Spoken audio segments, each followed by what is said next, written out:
Hola, aquí estamos con una nueva clase de San Juan, el capítulo 20.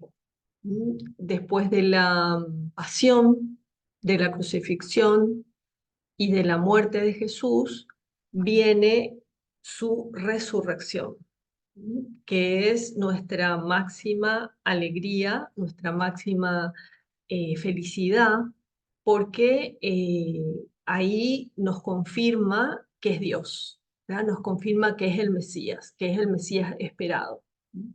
Entonces, el título de este capítulo es Apariciones de Jesús resucitado. Y dice, el sepulcro vacío, es el subtítulo nuevamente. ¿Verdad? Y dice, el día siguiente al sábado, al amanecer, cuando todavía estaba oscuro, fue María Magdalena al sepulcro y vio quitada la piedra del sepulcro. Entonces echó a correr. Fue a Simón Pedro y al otro discípulo al que Jesús amaba y les dijo, se han llevado al Señor del sepulcro y no sabemos dónde lo han puesto. Salió Pedro con el otro discípulo y fueron al sepulcro. Bueno, y después sigue, los dos corrían juntos, pero el otro discípulo corrió más aprisa que Pedro y llegó primero al sepulcro. Se inclinó y vio allí los lienzos caídos, pero no entró. Llegó tras él Simón Pedro, entró en el sepulcro y vio los lienzos caídos y el sudario que había sido puesto en su cabeza, no caído junto con los lienzos, sino aparte, todavía enrollado en un sitio. Bueno, entonces esta es la parte donde se cuenta en detalle cómo encontraron el sepulcro de Jesús. Y ese es el relato, ¿verdad? Que encuentran el sepulcro vacío, ¿verdad? Era un sepulcro nuevo, con lo cual no había otro cuerpo ahí, y por eso es la seguridad de que fue Cristo el resucitado, ¿verdad? Y las apariciones siguientes que hizo Jesús a los discípulos. Y entonces, el amor y la veneración que le tenían a Jesús hace que las santas mujeres salieran bien temprano para ir a,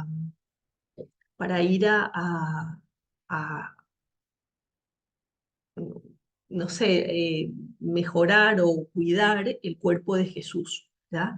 Eh, entonces, eh, llegan primero las mujeres al sepulcro, pero no entran, ¿verdad? Se quedan ahí y ahí se da ese encuentro con Jesús. Y los primeros en entrar al sepulcro son los apóstoles, San Juan y San Pedro. ¿Ah? Encuentran los lienzos caídos de una manera muy especial, por eso que piensan, por eso que entienden que resucitó Cristo, ¿verdad? Están aplanados esos lienzos como si el cuerpo hubiera salido de ellos sin ser desenrollados, ¿verdad? Sí, eran enrollados en el cuerpo y estaban puestos como si hubiera salido el cuerpo sin desenrollarlos, ¿verdad? Pasando a través de ellos. Y el sudario, que era lo que tenía por la cabeza, mantenía cierta consistencia de volumen, ¿verdad? Y eso se piensa que quizá por los ungüentos que le habían puesto a Jesús, eh, quedaron de esa manera, ¿verdad? Entonces estos dos discípulos quedan impresionados, ¿verdad? Con lo que encontraron. Y no fue, por ejemplo, como pasó con Lázaro, que fue también resucitado, aunque él no resucitó por su mismo poder, sino que fue resucitado por Jesús, y tuvo que ser desligado de las vendas para andar, para caminar, ¿verdad? Mientras que, bueno, Jesús no le vieron en el momento de la resurrección, pero sí después, ¿verdad? Entonces, de esto se desprende que Jesús resucitó de manera gloriosa, ¿verdad? O sea, que como desprendiéndose de eso, salió, ¿verdad? Su alma, su cuerpo, volvió el alma al cuerpo eh, y resucitó. Entonces, seguimos leyendo. Entró también el otro discípulo que había llegado antes al sepulcro. Vio y creyó, pues no entendían aún las escrituras, según la cual era preciso que resucitara de entre los muertos. Los discípulos se volvieron de nuevo a casa. Bueno, entonces, aunque había varios datos comprobables por la experiencia, la resurrección requiere el don de la fe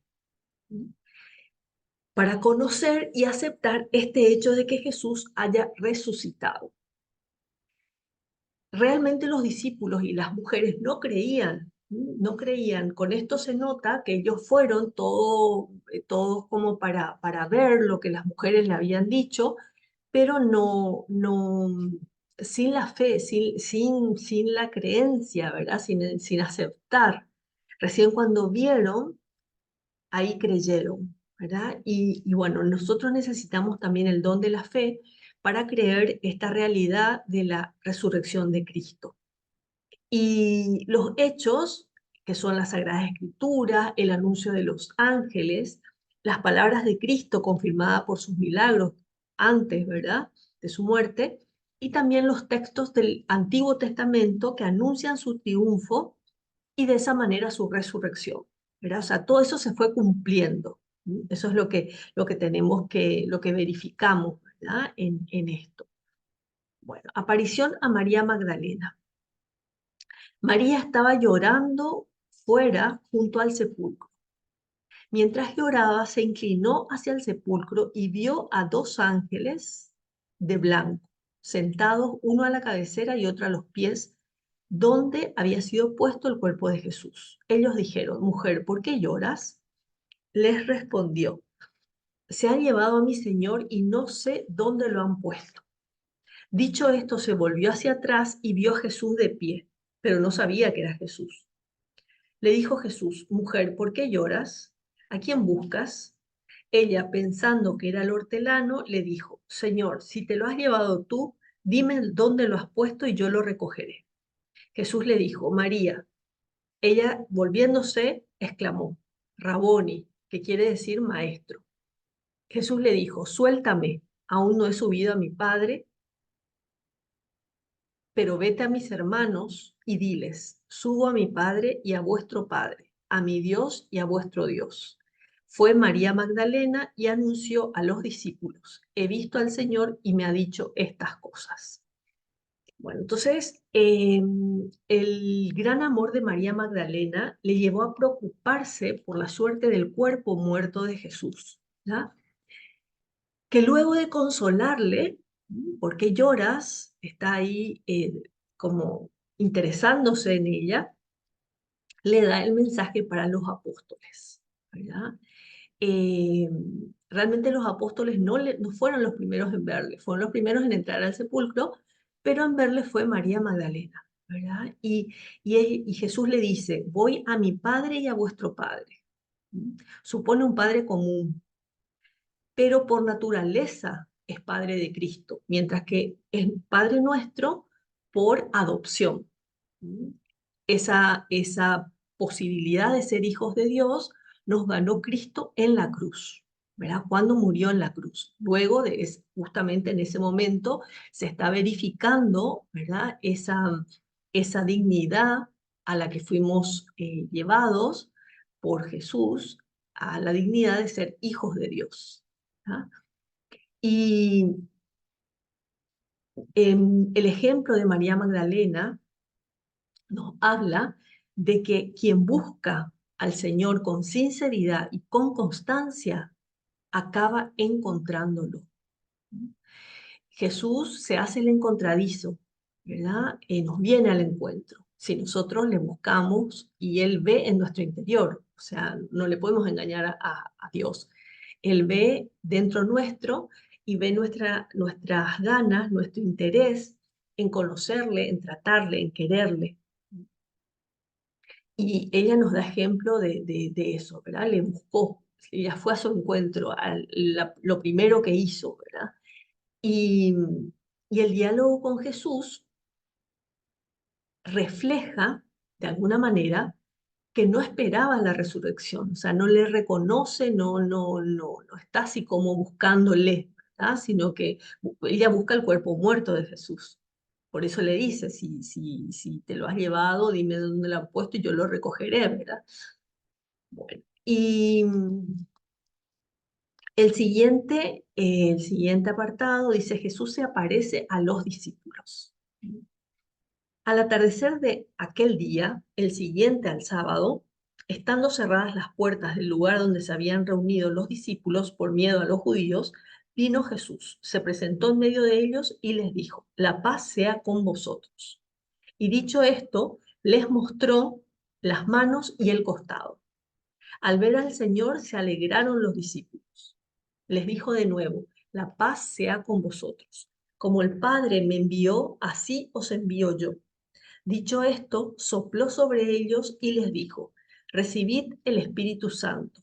A quienes les perdonéis los pecados, les serán perdonados, y a quienes se los retengáis, les son retenidos. Bueno, y esta es una gran, o es un gran versículo, y ese mismo domingo, ¿verdad? Jesús se les aparece, se les presenta sin necesidad de abrir la puerta porque tiene el cuerpo glorioso, les muestra las manos y el costado, tiene cuerpo y es Jesús, o sea, les quiere demostrar que es Él y les da la paz. El temor y la vergüenza se disipan, ¿verdad? Los discípulos estaban avergonzados y temerosos, ¿verdad? De los judíos y avergonzados por haber huido y haberle dejado solo a Jesús. Pero con esas palabras de Jesús todo se tranquiliza, todo se vuelve en paz, ¿verdad?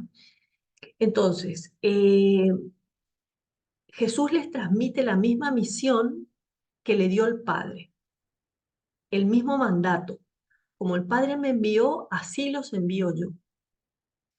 Y confirió a los apóstoles el poder de perdonar los pecados a sus legítimos sucesores, como para reconciliar a los fieles caídos en el pecado después del bautismo. Y esa es la confesión, ¿verdad? La penitencia, el sacramento de la confesión. Y es una expresión sublime del amor y la misericordia de Dios con los hombres, con nosotros. El Señor nos espera siempre con los brazos abiertos, ¿sí? Para perdonarnos y devolvernos nuestra dignidad de hijos de Dios. Siempre que hayamos caído en el pecado. Nos aumenta la gracia o nos la devuelve si la ya hubiéramos perdido. Nos aumenta el conocimiento propio, nos hace progresar en el camino de la virtud, nos hace crecer la humildad, se purifica la conciencia, se robustece la voluntad y se lleva a cabo la dirección de las conciencias, ¿verdad? O sea, se va como en primer lugar, aumenta la gracia, ¿verdad? Esa gracia que nos ganó Cristo en la cruz y nos hace hijos suyos. Y eso va aumentando y nos va haciendo de alguna manera más íntimamente hijos suyos. Y bueno, después el 24 dice, la duda del apóstol Tomás, no, perdón, Tomás, uno de los 12, llamado Dídimo, no estaba con ellos cuando vino Jesús. Los otros discípulos le dijeron, hemos visto al Señor, pero él les respondió, si no veo la señal de los clavos en sus manos y no meto mi dedo en esa señal de los clavos y mi mano en su costado, no creeré. A los 8 días estaban de nuevo dentro sus discípulos y Tomás con ellos. Estando las puertas cerradas, vino de nuevo Jesús, se presentó en medio y dijo, la paz sea con vosotros. Después dijo a Tomás, trae aquí tu dedo y mira mis manos. Trae tu mano y métela en mi costado. Y no seas incrédulo, sino creyente. Respondió Tomás y le dijo, Señor mío y Dios mío. Jesús contestó, porque me has visto, has creído. Bienaventurados los que sin haber visto, han creído. Bueno, la duda del apóstol Tomás es una gran cosa para nosotros y es algo previsto, seguro por la providencia de Dios para asegurarnos en que nosotros somos bienaventurados porque creemos sin ver. Cuando uno ve, ya no es fe, ¿verdad? Ya es experiencia. Y esa duda del apóstol mueve a Cristo a darle una especial señal de su cuerpo resucitado y le confirma en la fe, así como a nosotros también, ¿verdad? Porque nos demuestra de alguna manera. ¿Verdad? Y la respuesta de Tomás es un gran acto de fe, Señor mío y Dios mío. ¿Verdad? La fe es el fundamento de las cosas que se esperan y el convencimiento de las que no se ven, porque lo que se ve ya es objeto de la experiencia, ¿verdad? Y Tomás viendo al hombre, lo vio como hombre, ¿verdad? Metió su dedo en el costado, pero lo reconoció como Dios. He ahí la gran cosa, ¿verdad? La gran cosa que es fruto de la fe. Por eso decíamos que es imposible esa fe sin la gracia de Dios. Eh, Aunque necesitó una prueba singular para creer, ¿verdad? Y nosotros no necesitamos tener esa prueba porque creemos en Cristo. Y le ofrece a Dios y nosotros con Él, ¿verdad? Cuando aceptamos su doctrina, cuando creemos en Él, le ofrecemos a Dios el homenaje total de nuestro entendimiento y voluntad, asintiendo libremente a lo que Dios revela. Dios nos revela a través de las Sagradas Escrituras lo que quiere de nosotros, lo que espera de nosotros. Los que sin ver creen. Solo cree de verdad el que practica lo que cree. Eso es muy importante, ¿verdad? Pues yo puedo decir, tengo mucha fe, pero ¿qué hago? ¿Dónde está mi fe? ¿En qué se nota mi fe? ¿Verdad? Y terminamos con un apartado que dice, muchos otros milagros hizo también Jesús en presencia de sus discípulos, que no han sido escritos en este libro. Estos, sin embargo, han sido escritos para que creáis que Jesús es el Cristo, el Hijo de Dios, y para que creyendo tengáis vida en su nombre. Bueno, es el versículo final del capítulo 20, que es la conclusión, como la conclusión. Viene un capítulo más, que es el 21, pero viene a ser como la conclusión del Evangelio de San Juan, explicando la finalidad del Evangelio, ¿verdad? Que es que los hombres crean en Jesús, ¿sí? Crean que Jesús es el Mesías esperado, ¿verdad? O sea, ese es el objetivo de San Juan, ¿verdad? El Hijo de Dios, el Cristo anunciado en el Antiguo Testamento, ¿sí? Porque ellos sabían de memoria los versículos o los artículos, todo lo que decían los evangelios en torno, perdón, el Antiguo Testamento en torno al Mesías. Entonces, al verificar que se iban cumpliendo, era un motivo de credibilidad. Y el creer esta verdad salvadora, centro de la revelación, hace que podamos participar ya aquí en la tierra de la vida eterna. Y esa es la grandeza de la fe, ¿verdad? La grandeza de la fe, la grandeza de creer que Cristo es el Mesías, el enviado de Dios Padre, el enviado de Dios Padre para salvar al mundo, que estaba en pecado y se había apartado de él. Entonces, que sea estamos todavía, ¿verdad? Que sea una reafirmación de nuestra fe, porque estamos todavía en el tiempo de Pascua, ¿verdad? El domingo, mañana, es la ascensión del Señor, y el próximo domingo Pentecostés, ¿verdad? Que son dos fiestas muy grandes, especialmente la fiesta de Pentecostés, ¿verdad? Que es la venida del Espíritu Santo, y por eso tenemos que prepararnos, preparar nuestra alma, asistir de manera muy especial al domingo, ¿verdad? A la misa del domingo, que, que sabemos que, bueno, la ascensión se festejaba antes el jueves, ¿verdad? Porque por alguna razón del tema de la Pascua y las fechas, ¿verdad? Cae jueves. Pero se pasa domingo para que podamos asistir a la misa, ¿verdad? Podamos acompañar al Señor, podamos estar con el Señor en ese misterio de su Calvario, ¿verdad? Que es la misa.